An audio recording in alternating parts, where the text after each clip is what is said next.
Bienvenue dans l'événement du dimanche LCI, ravi de vous retrouver. Bonjour Éric Coquerel. Bonjour. Merci beaucoup d'avoir accepté notre invitation.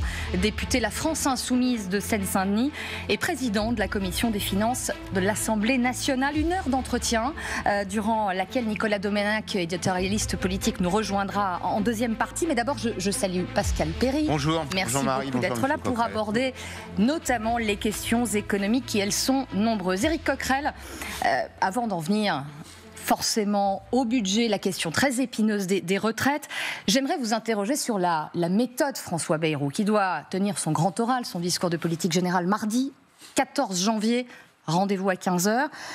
Cette méthode, qu'en dites-vous ? Il voulait cornériser le Rassemblement national et vous, votre parti, la France Insoumise. Il ne voulait pas dépendre de ces deux partis. Il semble un peu y parvenir, non ? Écoutez, on verra au mois de janvier s'il y parvient. Parce que ce qu'il essaye de faire, c'est d'éviter la motion de censure en échange de certaines mesures. Or, il n'y a pas de mesure. C'est-à-dire, autrement dit, il essaye de faire en sorte que les forces d'opposition qui ont censuré le gouvernement Barnier sur le budget Barnier ne le censurent pas, alors que le budget va être pire, on peut le dire aujourd'hui. Pire que celui de Michel Barnier. Bien sûr, pire que celui de Michel Barnier. Pourquoi ?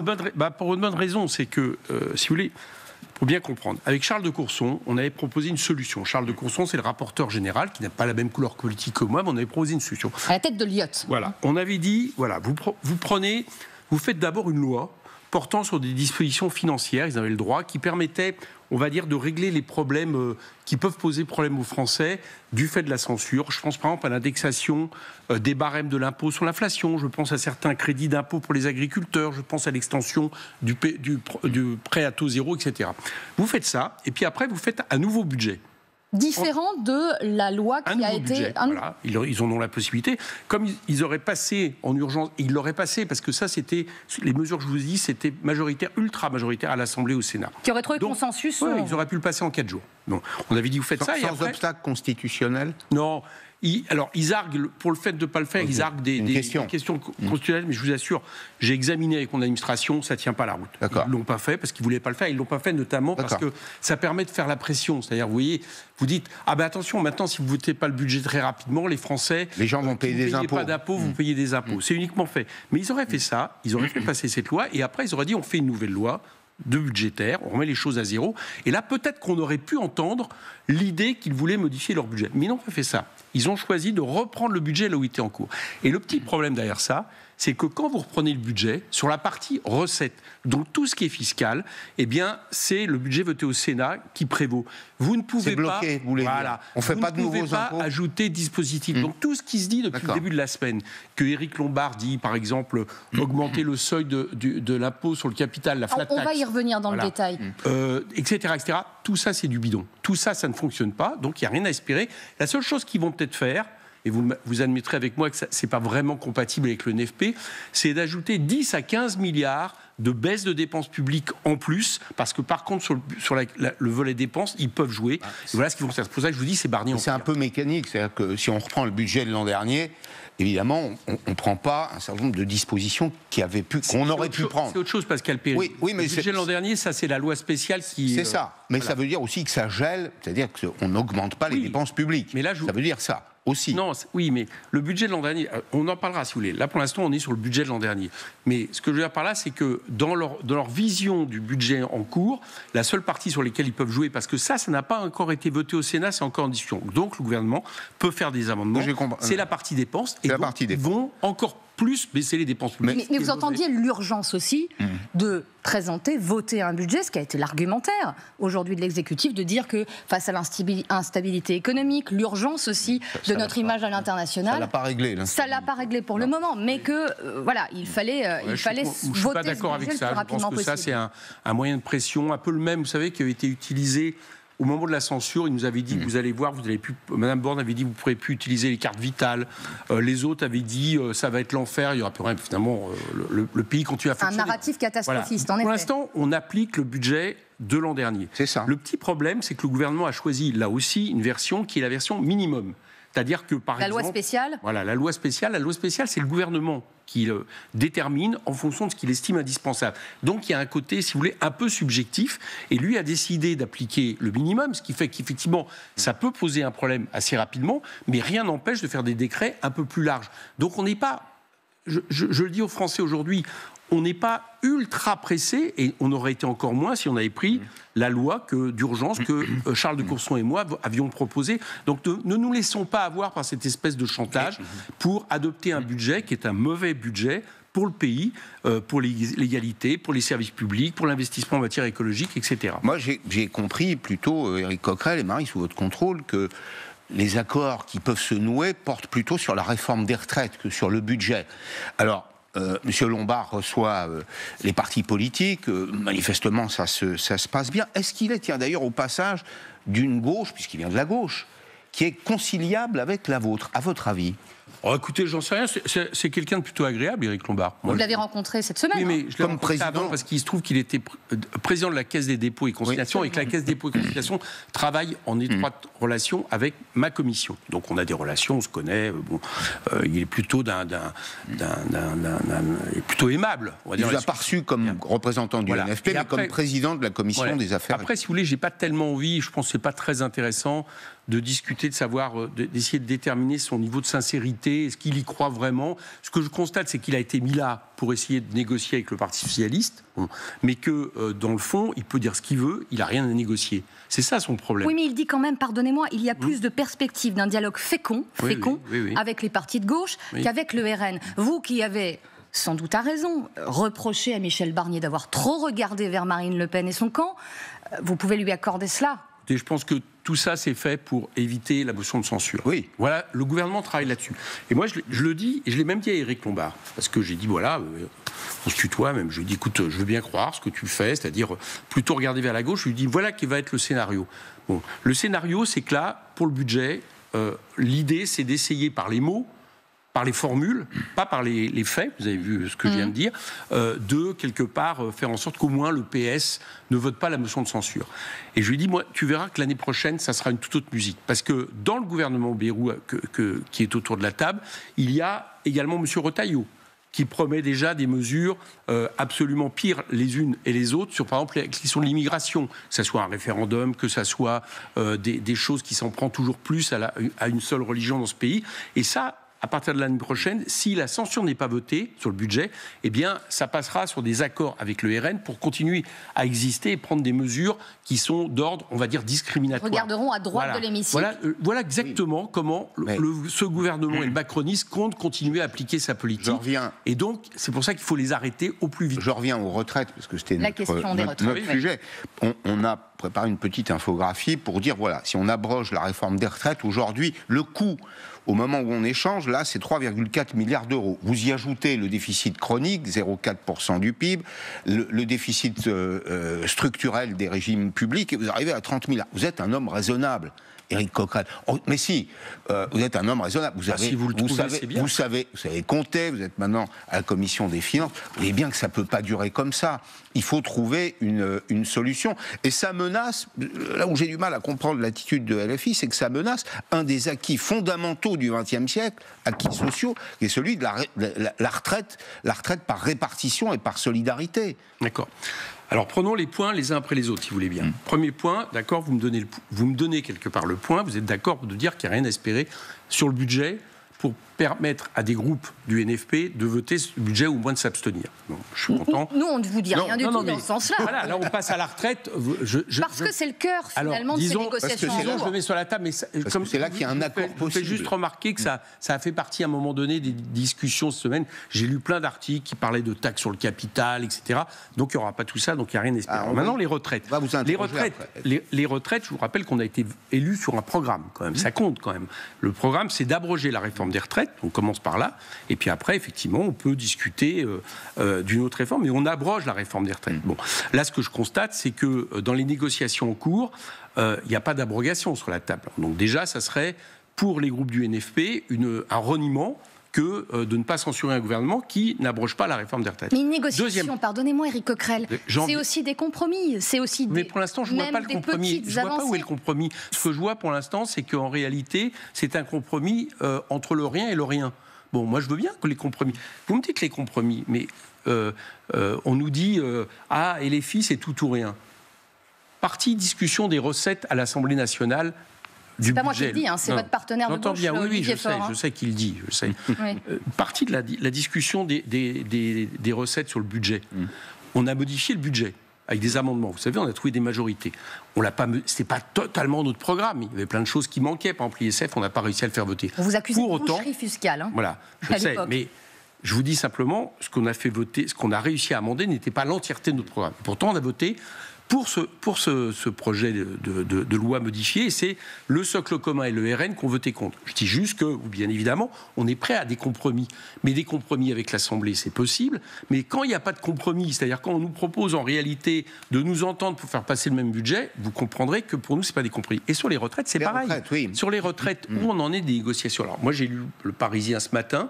Alors apparemment, comme M. Bayrou est quand même un peu gêné aux entournures, parce que si tout d'un coup il annonçait l'abrogation, même la suspension immédiate... On parle de gel, de 6 mois. Oui, du projet de retraite. Attendez, laissez-moi. S'il annonçait la suspension, il y a une partie tout de suite de son socle commun qui dirait « Ah mais non, on ne va plus voter pour ». Donc il est gêné aux entournures.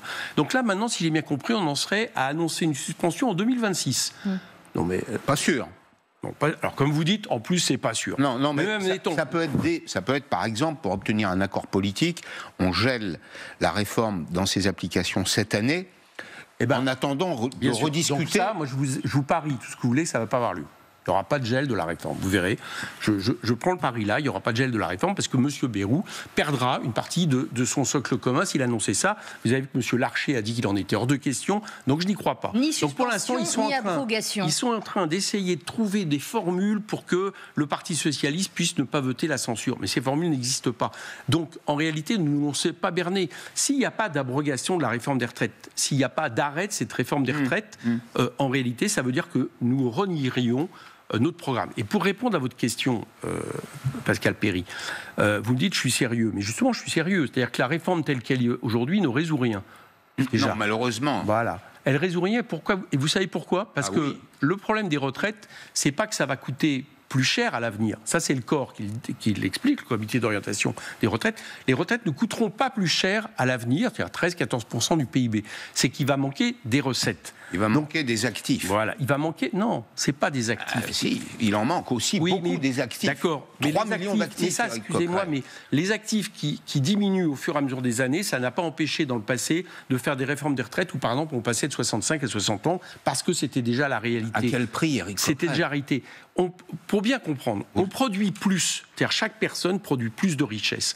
Les richesses augmentent. Donc la question, c'est quelle part de richesse on veut accorder à la question des retraites. Est-ce qu'on veut en accorder moins ? C'est ce que propose le gouvernement, où nous on dit accordons. Il faut au moins s'entendre sur le fait de maintenir ça pour que les gens puissent partir à la retraite à un âge décent, où ils vont pouvoir continuer à faire des activités et ne pas terminer épuisés au travail pour n'avoir plus que quelques années en mauvaise santé pour profiter de la vie, qui était quand même l'essence de la réforme des retraites. Et donc, pour répondre à votre question, oui, il y a des mesures. Par exemple, je vous donne un exemple. Si vous augmentez de 0,15 points les cotisations pendant 7 ans, eh bien, vous équilibrez le régime des retraites. Mais 0,15 points pour tous les actifs ? Oui, 0,15 points. Mais oui, mais 0,15 points, par exemple, la Caisse nationale de retraite des agents de collectivités locales, elle vient d'augmenter son taux de cotisation de 4 points en un an. Parce qu'il était très faible. D'accord. La fonction publique, en 10 ans, a augmenté de 2,7 points son taux de cotisation. Mais là aussi, donc ça pourrait, je vous réponds, Pascal Perry, ça pourrait être au moins le choix des Français d'estimer, de savoir s'ils payent 0,15 points de cotisation en plus pendant 7 ans. Quand je dis ils payent, c'est les cotisations globales patronales et salariales, plutôt que d'être forcés à travailler 2 ans de plus tard, ou plutôt d'être forcés à attendre la réforme de pouvoir partir à la retraite 2 ans après, alors que la moitié d'entre eux déjà ne travaillent plus et sont dans des conditions drastiques en termes sociaux. Voilà, c'est une question qui pourrait être posée. Moi, je réponds, je pense que ça vaut le coup. Oui, qu'on ait à d'autres mesures qui peuvent être prises. Ça ne peut pas être l'objet, ça tient d'une question aux Français. Est-ce que vous seriez favorable à ce qu'on augmente vos cotisations, celles de vos employeurs aussi, pour vous permettre... Alors, évidemment, il faudra leur dire, que c'est un peu moins de pouvoir d'achat. C'est pas grand-chose. Hein. Non, c'est pas grand-chose. Ça règle pas le déficit des régimes publics, ça, on est bien d'accord. Ça règle, ce que je viens de vous dire là, règle la question de l'équilibre des retraites et permet de ne pas passer de 62 à 64 ans. Sur la question du pouvoir d'achat que soulève Pascal, sur un SMIC, vous avez calculé ces 0,15 points en plus de cotisation ? Alors ce serait moins parce qu'il y a une solidarité. La retraite, c'est un outil de redistribution. C'est les plus riches qui payent aussi. C'est en cela qu'elle est assez sociale aussi, la retraite d'aujourd'hui. C'est les plus riches, les gens qui ont des revenus élevés, qui payent pour les plus modestes. Oui, c'est le système d'assurance. C'est un système assurantiel. Il faut le garder. Solidarisé. Non, mais ce que je vous ai donné, c'est le chiffre, avec y compris les exonérations actuelles. D'accord. Pour être clair. Ça les intéresse. Voilà. Mais il y a d'autres méthodes. Par exemple, on pourrait très bien, nous on l'a proposé dans le projet de loi de finances de la Sécurité sociale, on a proposé de faire cotiser les revenus des dividendes, vous savez, c'est-à-dire de dire, tiens, on va les faire cotiser, ça rapporte 10 milliards par an. Il y avait même un amendement qui avait été voté. Donc, il y a plein de manières, aujourd'hui, de financer le régime des retraites, toujours assis sur la question du travail ou des revenus du capital. C'est plus le travail. Là, vous faites financer la retraite par l'impôt. Voilà, ou des revenus du capital, au moins de manière temporaire. Et il y a qui ne serait pas l'impôt. Je parle de cotisation sur les dividendes. Je ne parle pas d'impôt. Je ne suis pas pour fiscaliser le régime des retraites. Bon, ce qui est déjà... Je vous ferai remarquer que le régime des retraites, aujourd'hui, est fiscalisé en partie. Un tiers. Voilà, parce que vous avez des exonérations qui sont compensées par la TVA, qui est quand même l'impôt le plus injuste. Et la CSG. Donc, il y a possibilité de sauver le régime des retraites actuel et de permettre aux gens de pouvoir partir à la retraite à 62 ans, moi je pense qu'il faudrait même aller vers 60 ans, c'est un autre débat, mais à mon avis, on pourrait y arriver, et de permettre aux gens qui partent à 62 ans, en plus de ça, de partir en meilleure santé, d'avoir du coup des activités. Vous savez, il y a une chose dont on parle peu. Moi, je connais plein de départements ruraux où, heureusement, qu'il y a des retraités qui partent à 62 ou même 60 ans. Parce que c'est eux qui font vivre l'économie de ce département. Ils repartent de leur département d'origine. C'est eux qui font vivre les associations. C'est même eux, parfois, qui se représentent à des élections municipales parce qu'il n'y a pas tant de gens que ça qui veulent se présenter. Je vous assure que ce volet-là, par exemple, on ne regarde pas le coût social qui va correspondre au fait de forcer à des gens à partir plus tard. Juste parce qu'il faut qu'on avance, et parlons de la situation économique du pays, juste politiquement. En l'état, Olivier Faure dit que le Parti socialiste, à l'instant, voterait la censure et que le compte n'y est pas concernant notamment les négociations autour de cette question des retraites. Ce qui doit plutôt vous réjouir, même si, lisant dans une boule de cristal, vous nous l'aviez déjà un peu dit en disant que... je suis content que vous le disiez. Je vous écoute attentivement. Si, dans les prochaines heures, les négociations avançaient vers le positif, en tout cas du point de vue de François Bayrou, est-ce que vous n'avez pas peur que politiquement, l'histoire ne retienne que le Parti socialiste ait obtenu ce gel de la réforme des retraites, et que vous soyez le parti du statu quo qui n'a rien négocié du tout? Le Parti socialiste n'obtiendra pas le gel, c'est-à-dire l'arrêt de la réforme des retraites. Il ne l'obtiendra pas. Je vous le dis. Je prends tout ce que vous voulez comme pari.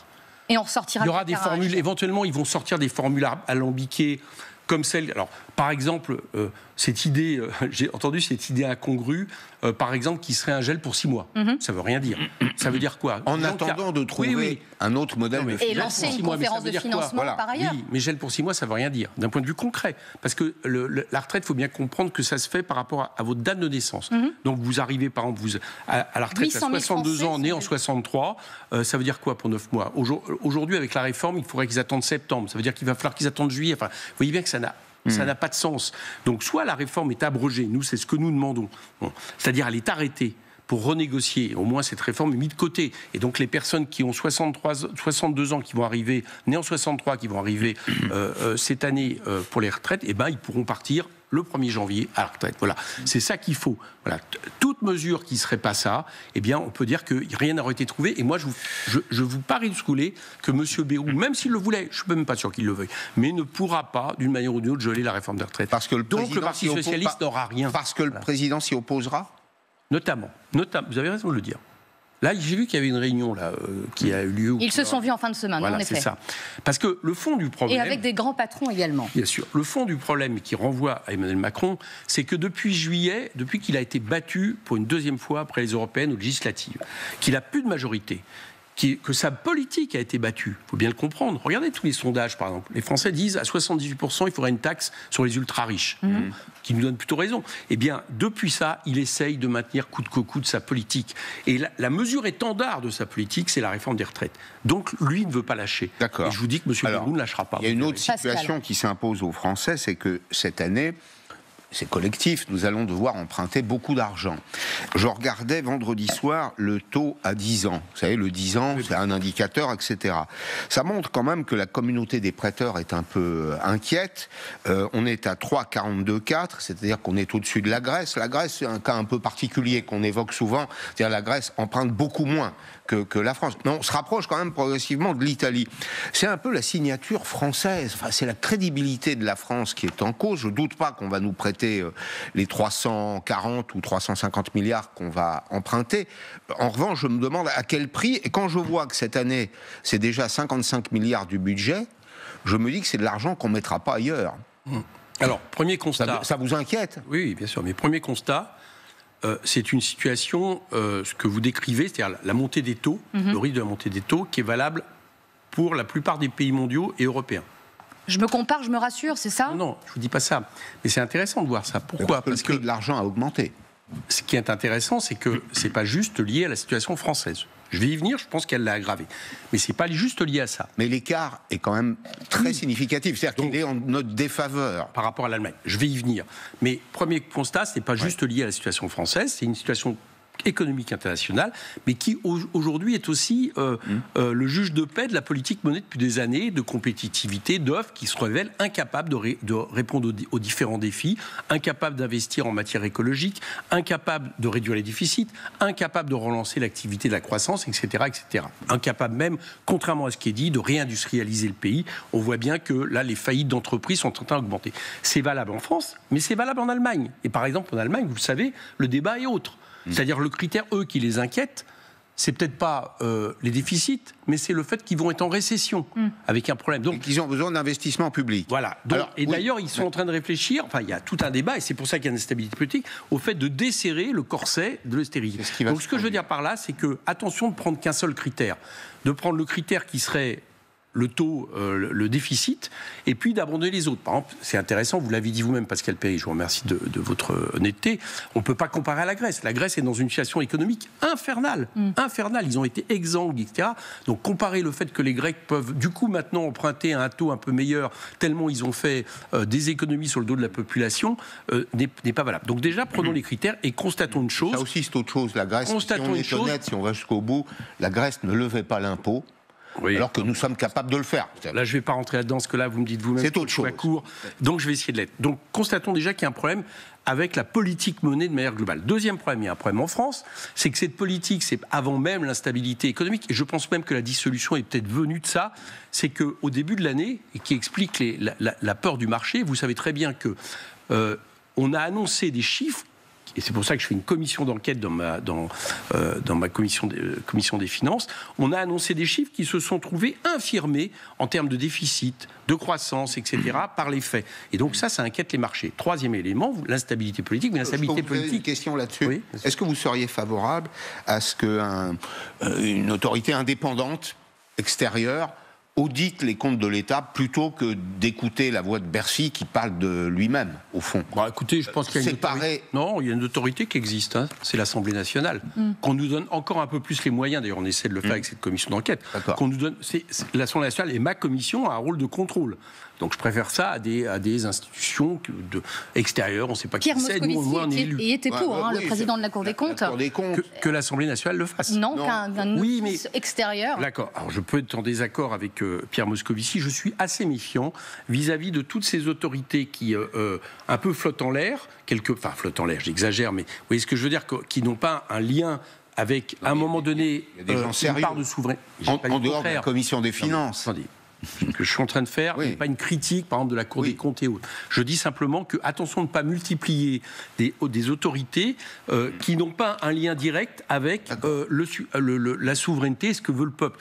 L'Assemblée nationale, je vous réponds, l'Assemblée nationale peut jouer ce rôle-là. Il y avait un problème de sincérité des annonces. Je reviens, je finis ma question. problème économique international dû à un système qui est en train de nous emmener dans le mur.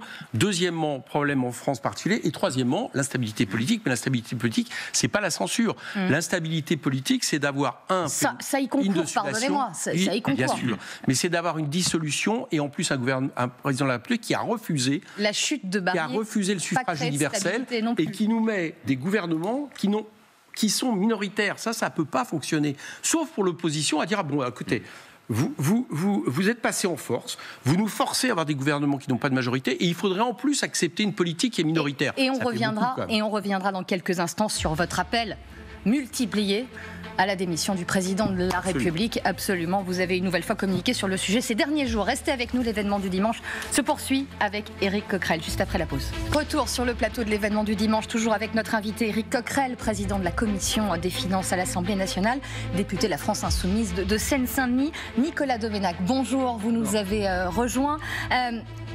Éric Coquerel, on va désormais débattre d'une question plus politique aussi, de votre famille, de cette alliance qu'est le Nouveau Front Populaire.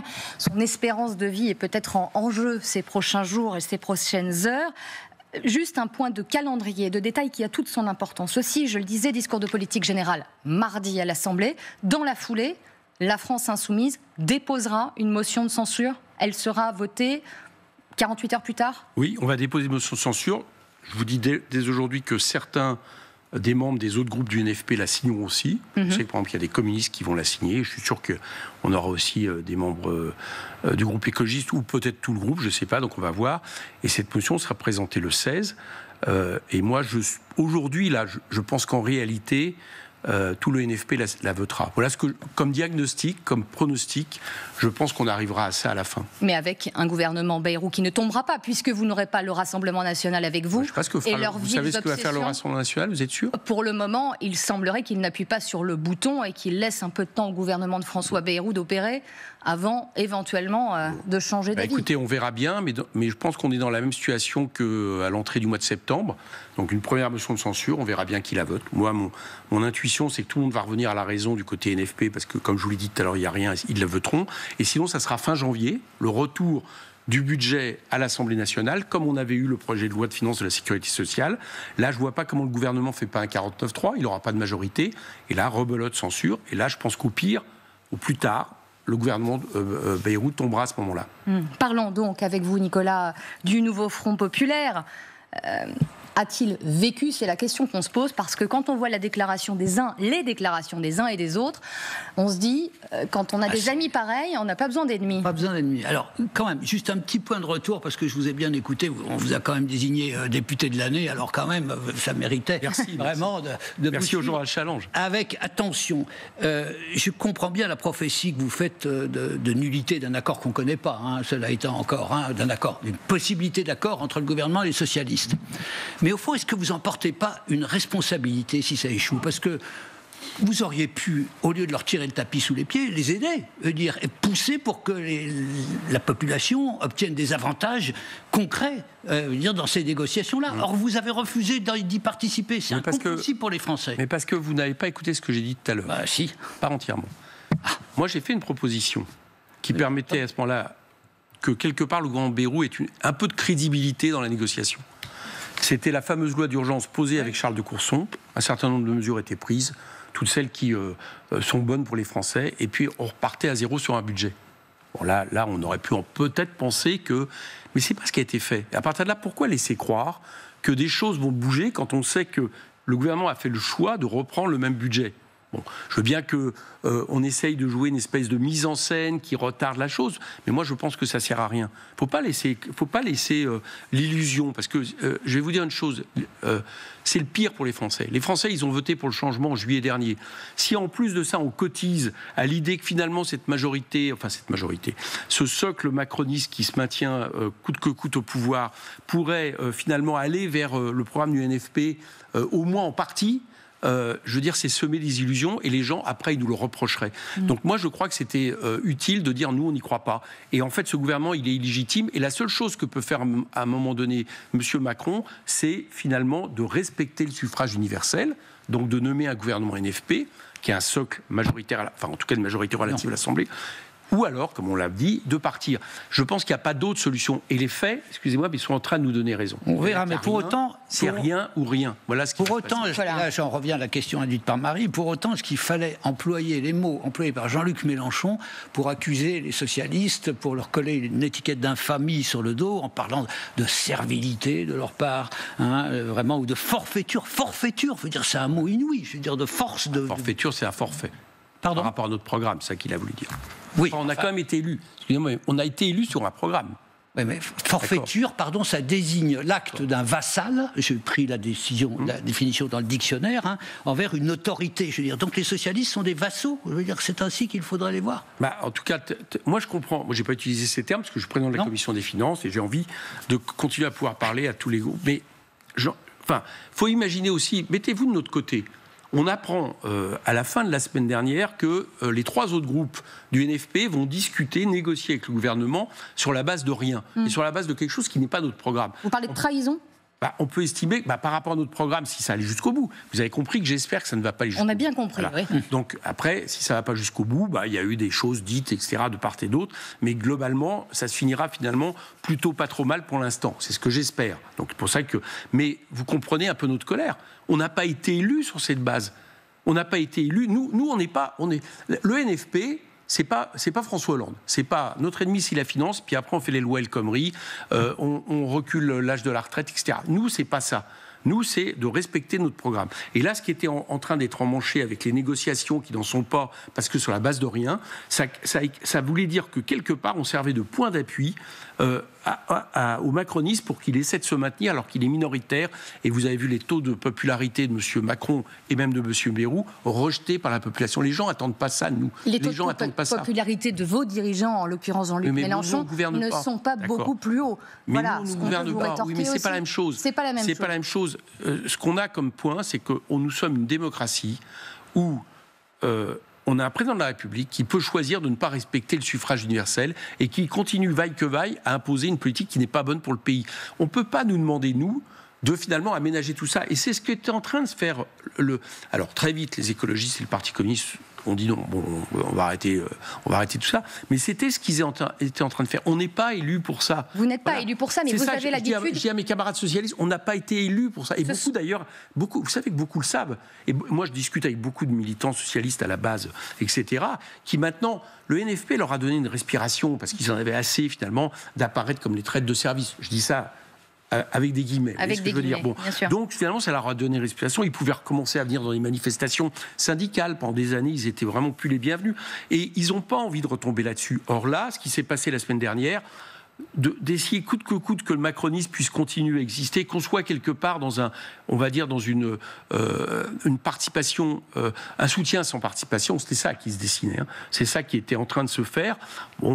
Écoutez, ça passe pas, et je pense que ça va pas passer. Mais vous avez l'habitude de parler clair et cash. Je pense que je parle cash. Ce dimanche 12 janvier, vous dites quoi ? Le NFP est-il mort ? Est-ce que les gauches irréconciliables, je sais qu'à chaque fois ça vous fait soupirer, mais sont clairement de retour, et que par ailleurs, il y a un exemple sur le plan local. L'illustration de la municipale avancée anticipée à Villeneuve-Saint-Georges. Vous avez un candidat, Louis Boyard, et une liste en face, soutenue par un communiste, un socialiste et un écologiste. Est-ce que, finalement, votre alliance n'a plus de raison d'être ? Est-ce qu'il n'y a pas, à un moment donné, une clarté à avoir vis-à-vis de vos électeurs quant à... Pas de souci. Je vais vous parler clair. Le NFP, c'est quoi ? C'est un accord législatif sur un programme de rupture qui nous engage à l'Assemblée. Oui. C'est ça pour l'instant. C'est pas un accord général pour toutes les élections. Mais que vous revendiquez une majorité. Mais donc, même pour répondre à votre question, oui. À l'Assemblée, pour le moment, là, la semaine dernière, il y a eu un coup, il y a eu un coup quand même porté au NFP, ça c'est sûr. Il n'est pas en très bonne santé. Pour autant, moi, dans le passé, là, récemment, il y a eu plusieurs moments où on se disait, bon, tout ça, c'est terminé. Et moi, j'étais de ceux qui disaient, au pire moment de la NUPES, c'est-à-dire ce qu'il y avait avant la NFP, c'est difficile à comprendre, j'étais de ceux qui disaient, attention, parce que si à un moment donné, il y a un danger d'extrême droite, vous allez voir que tout ça va peut-être se ressouder, comme la gauche l'a fait dans tous les moments où il y avait un risque d'extrême droite dans ce pays. C'est ce qui s'est passé avec le NFP. Et moi, je veux croire, au moins en partie avec certaines forces du NFP, mais peut-être toutes, je veux croire que ça va finir plutôt correctement et qu'on va se retrouver à censurer ce gouvernement. Voilà. Même avec des mots prononcés. Oui, mais ça, il y a comme eu le rappelait Nicolas. Ouais, mais il y a eu des mots prononcés de part et d'autre. Mais donc il n'y aura pas de liste dissidente dans des villes tenues par les socialistes. Non, ça c'est encore autre chose. On n'en est pas là. À Paris, on n'en est pas là. C'est pas des listes dissidentes, ça serait des listes à part. On n'en est pas là parce que je vous rappelle que le NFP, c'est pas l'union pour l'union, c'est l'union sur un programme de rupture. Ouais. Et que si dans des villes où on se présente, on est face à des municipalités sortantes ou des coalitions qui veulent prendre le pouvoir, mais sans aucune notion de rupture par rapport aux municipalités, nous, ça sera non. Voilà, c'est clair, les choses, c'est ça notre... Et les gens n'attendent pas l'unité pour l'unité, les gens, ils attendent une gauche de digne de ce nom, qui revient sur ses bases. Bon. Et donc, nationalement, on a trouvé les moyens, c'est notre programme, et c'est en ça que je pense que c'est ça la référence pour juger ce qui doit être fait à l'Assemblée. Bon, on verra bien au niveau des municipales ce qui est possible. En tout cas, nous, on part sur l'idée que les municipales doivent être aussi un moment, mais je doute que ça soit la prochaine élection. Je pense que la prochaine élection sera plus certainement présidentielle ou au moins législative, mais on repart sur l'idée que c'est la question du programme qui sera déterminant, et un programme de rupture. À ce moment de l'émission, Éric Coquerel, on aimerait vous interroger sur ces vives tensions, ce n'est rien de le dire, entre Paris et Alger. La France doit-elle poser des limites et assumer le rapport de force avec l'Algérie? Je vous propose d'écouter les réactions du ministre de l'Intérieur et du ministre des Affaires étrangères. On en parle ensuite. Je veux dire ma stupéfaction. Et je pense qu'on a atteint avec l'Algérie un seuil extrêmement inquiétant. On voit bien que l'Algérie cherche à humilier la France. Et si les Algériens poursuivent cette escalade, cette posture d'hostilité que j'évoquais tout à l'heure, alors effectivement, nous n'aurons d'autre possibilité que de répliquer. Vive tension avec en cause un nouveau bras de fer autour de l'expulsion d'un influenceur algérien arrêté pour le rappel à la violence. Éric Coquerel, la France ne peut pas ne pas réagir quant à ce qui s'est passé. Vous voyez bien que cet événement, il sert de prétexte quelque part. Il sert de prétexte à une montée en tension vis-à-vis de l'Algérie, dont on ferait bien de se méfier. Moi, je pense qu'il y a des erreurs diplomatiques qui ont été commises par Emmanuel Macron, pas que sur l'Algérie, mais sur la plupart des pays anciennement colonisés. Il vient d'en faire une très grosse sur l'Afrique de l'Ouest, Sénégal, Tchad et autres, avec les phrases qu'il a sorties. On ne comprend même pas très bien pourquoi la semaine dernière, en disant qu'ils auraient pu dire au moins merci et que c'est la France qui décidait de partir, que c'est pas vrai. À l'occasion de son discours face aux ambassadeurs. Qui, le moins qu'on puisse dire, ne va pas améliorer nos rapports avec ces pays et qui avaient un parfum néocolonialiste assez désagréable. Et là, l'Algérie, excusez-moi, mais je ne veux pas regarder uniquement sur ce qui se passe. Je veux regarder ce qui se passe depuis des mois. Emmanuel Macron, et je pense que c'est une deuxième difficulté, la raison aussi pour laquelle la solution de partir serait la bonne, au niveau diplomatique, il fait aussi mal au pays. Il a quelque part une vision de la diplomatie qui est très personnelle. Alors, il a fait les accords d'Alger, il y a quelque temps, quasiment de manière personnelle avec le chef d'État algérien, ça n'a rien donné par la suite, rien de concret. Bon. On sait qu'il casse le corps diplomatique français qui était une des fiertés de la France. Et je pense que la manière dont il utilise la démocratie avec ses à-coups, alors par exemple cet été, c'était le Sahara occidental, où tout d'un coup la France décidait de dire des choses qu'elle n'avait pas à dire. C'était pas à elle de dire que le Sahara occidental était marocain, voilà, qu'elle appuyait, qui nous a mis dans des difficultés extrêmes, y compris vis-à-vis de l'ONU, etc. Donc il y a des rapports compliqués avec l'Algérie qui se nouent. Est-ce qu'on doit continuer à attendre? Moi je dis non.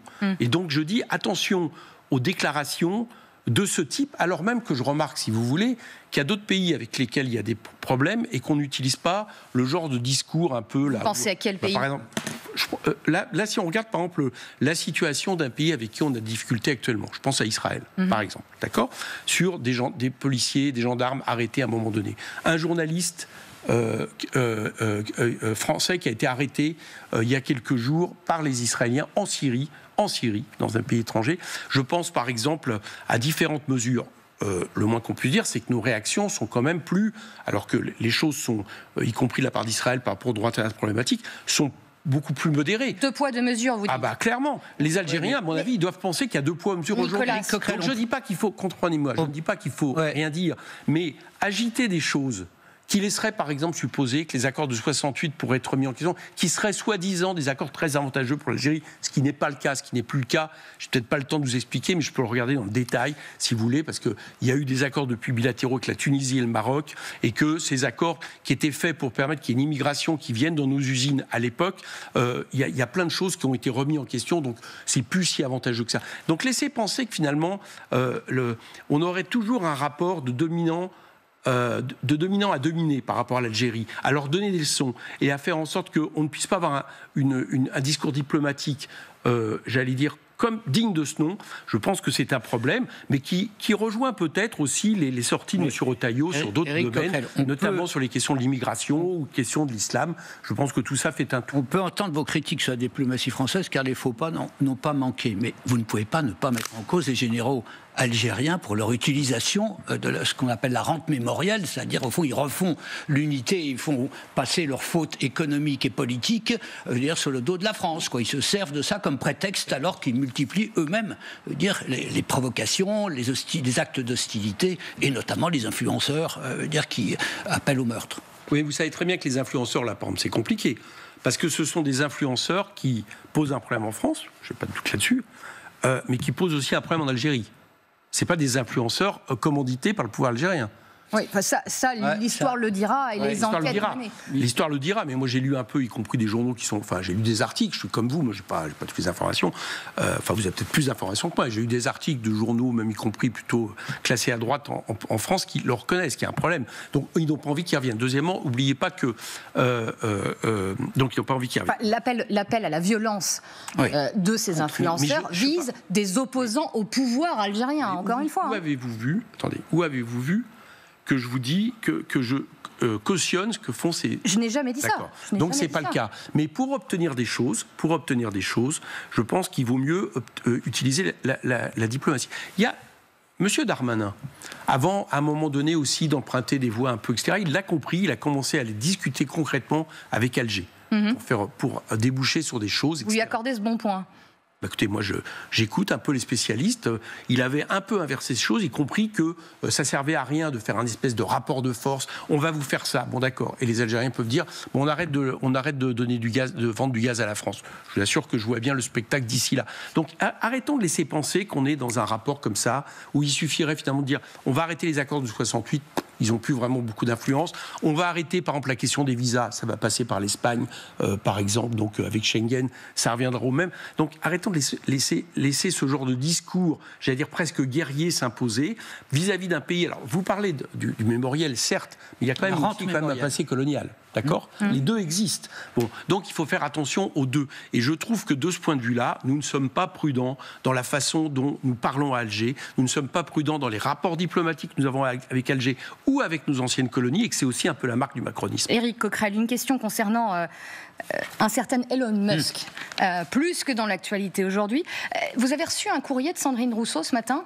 Peut-être, je sais pas. Elle a écrit à tous les députés du Nouveau Front Populaire, justement, encore votre famille, en vous demandant de quitter X. Voilà. Elle l'écrit, j'ai envoyé ce courrier, on se lève, on se casse.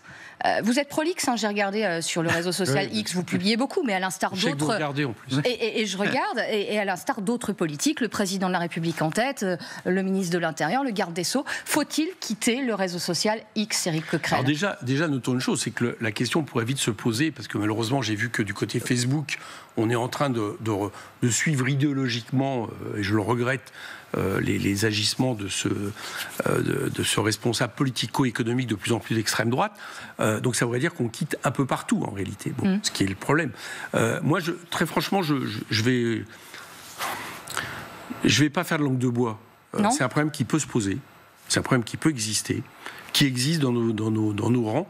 Simplement, pour l'instant, ce que je constate, c'est qu'on a quand même des millions de personnes, des centaines de milliers de personnes, qui continuent à être ce compte, qui ne sont pas inféodés à l'extrême droite, qui se posent des questions, et à qui, tout d'un coup, nous renoncerions de parler, j'allais dire, sans filtrage, parce que c'est quand même nos tweets qui passent.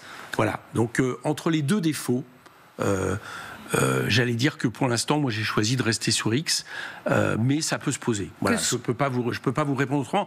En tout cas, c'est un vrai problème. C'est un vrai problème. Et là, je voudrais venir globalement sur l'histoire. Moi, je crois qu'on a une extrême droitisation en cours des espaces politico-médiatiques dans le monde, de plus en plus dangereux. Et Monsieur Musk, quelque part, il représente un peu la quintessence de moi, ce que j'appelle l'évolution possiblement totalitaire d'un certain capitalisme. Il soutient la candidate de l'AfD en Allemagne. Il soutient l'extrême droite en Grande-Bretagne. On sait qu'au niveau du fond idéologique, c'est de pire en pire, y compris dans la façon de gérer les réseaux. Il est maintenant un ministre de Monsieur Trump, etc. On voit bien que là, il y a une vision globale, médiatique, économique, sur les réseaux sociaux, politiques, qui a de quoi inquiéter sur le devenir du monde. Donc ça, je pense que ça, c'est un vrai problème. Et d'ailleurs, je suis très étonné que des ministres du gouvernement Barnier aient cru bon... Barnier ou Bayrou ? Barnier, c'était M. Kasbarian. Envoyer des fleurs à M. Musk. Tu lui as peut-être coûté son poste. Rapidement, Nicolas. Oui, rapidement, le ministre chargé de l'Europe, Benjamin Haddad, lui, il soulève la question autrement, mais c'est pas inintéressant. Il dit on est en train de devenir une colonie numérique de l'Amérique. C'est pas faux. Il a raison. Il a raison. Une dernière question, parce qu'on arrive à la fin de cette émission. Éric Coquerel, Jean-Marie Le Pen a été enterré en toute intimité à la Trinité-sur-Mer hier. Un hommage plus public lui sera rendu jeudi à Paris. Des manifestations de joie ont été vues place de la République cette semaine. Même mort, l'ennemi a droit au respect. Les mots de la porte-parole du gouvernement. Est-ce que vous appelez à ne pas manifester jeudi à Paris ? Écoutez, je ne sais pas, mais même mort, je veux dire... Jean-Marie Le Pen, c'est 25 condamnations, dont plusieurs pour des faits extrêmement graves, d'injures publiques, de contestation de crimes contre l'humanité. C'est quelqu'un qui a créé un parti avec des Waffen-SS. C'est quelqu'un qui a été toujours sur une extrême droite raciste, antisémite. Ok, il y a une forme de limite au moment où quelqu'un meurt. Et de décence. Mais ça reste pour moi un ennemi. Maintenant, il est mort. Moi, ce qui m'inquiète plus, c'est qu'il y a ces idées qui sont en train de se développer, y compris parfois à droite, et que c'est celle-là que je veux combattre. Donc, n'attendons pas de moi le fait de dire tout d'un coup, de banaliser Jean-Marie Le Pen quelque part parce qu'il serait mort. Merci infiniment, Éric Coquerel, d'avoir été notre invité ce dimanche.